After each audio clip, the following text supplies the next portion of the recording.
സങ്കീർത്തനങ്ങൾ 4-ാം അധ്യായം. ദൈവത്തിൽ ആനന്ദവും സുരക്ഷിതത്വവും.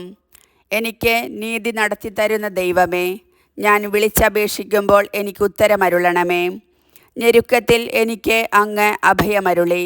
കാരുണ്യപൂർവ്വം എൻ്റെ പ്രാർത്ഥന കേൾക്കണമേ. മാനവരെ, എത്ര നാൾ നിങ്ങൾ എൻ്റെ അഭിമാനത്തിന് ക്ഷതമേൽപ്പിക്കും? എത്ര നാൾ നിങ്ങൾ പൊള്ളവാക്കുകളിൽ രസിച്ച് വ്യാജം അന്വേഷിക്കും? കർത്താവ് നീതിമാന്മാരെ തനിക്കായി തിരഞ്ഞെടുത്തിരിക്കുന്നുവെന്ന് അറിഞ്ഞുകൊള്ളുവിൻ. ഞാൻ വിളിച്ചപേക്ഷിക്കുമ്പോൾ അവിടുന്ന് കേൾക്കുന്നു. കോപിച്ചുകൊള്ളുക, എന്നാൽ പാപം ചെയ്യരുത്. നിങ്ങൾ കിടക്കയിൽ വച്ച് ധ്യാനിച്ച് മൗനമായിരിക്കുക.